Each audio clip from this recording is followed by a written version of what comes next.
My dad didn't need a tracheostomy and is now off the ventilator and the breathing tube. Should we still do a PEG or nasogastric tube for feeding?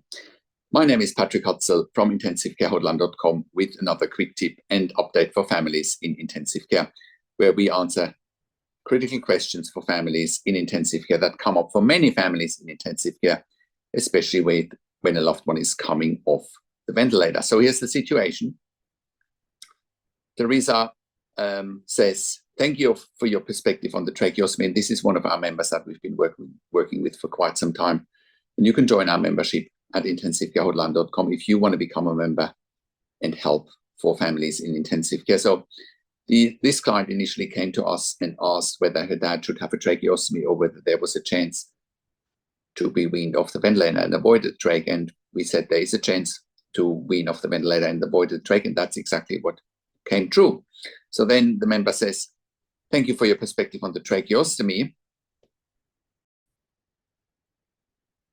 Thankfully, we didn't do the tracheostomy and my father was able to wean off the breathing tube on Friday, and he has been stable since. He's swallowing okay and he's managing his secretions. He didn't fully pass the swallow tests today. He did okay with water and honey consistency, but not applesauce. We are trying again tomorrow. What is your suggestion, opinion regarding putting a tube in for feeding or hydration until he can manage to eat okay on his own? So here's the situation. It's great that your dad made it so far. Your dad has successfully avoided the tracheostomy. He's been extubated and he's stable off the ventilator. So you've done really well there, because if you had listened to the ICU team, they would have just done a tracheostomy and they would have sent him to an LTAC. This is a client in the US, obviously.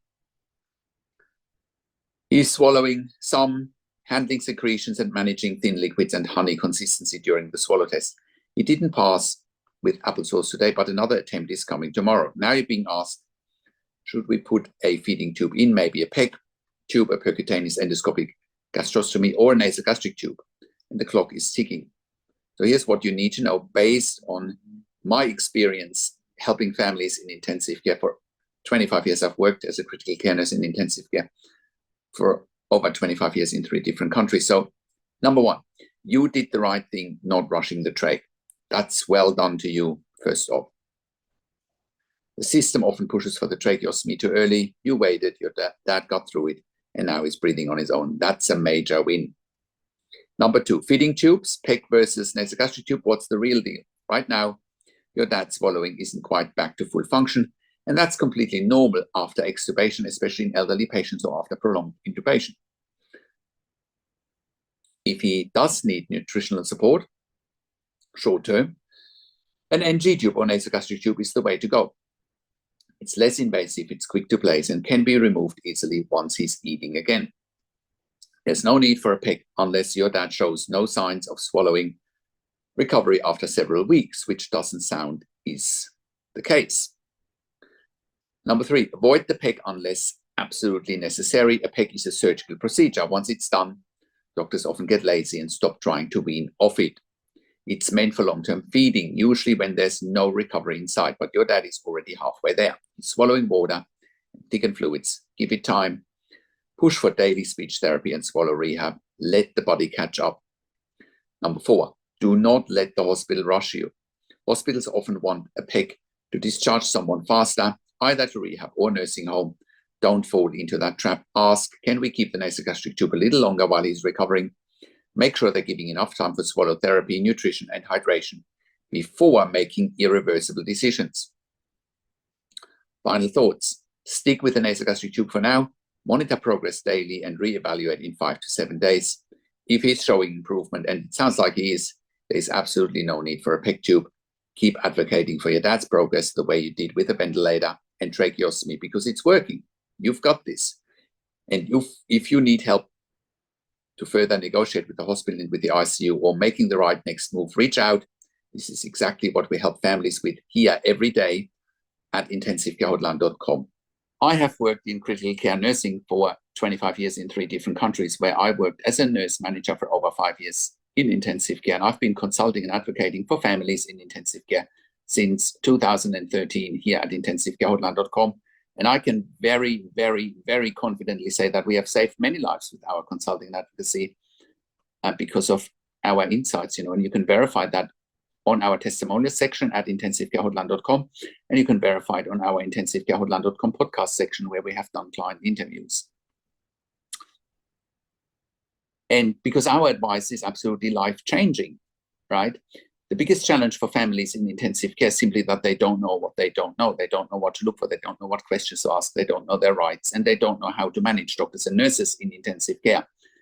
And that's why we help you to improve your life instantly, making sure you make informed decisions, have peace of mind, control, power, and influence, making sure your loved one gets best care and treatment always. And that's why you can join a growing number of members and clients that we have helped over the years, saving their loved ones' lives.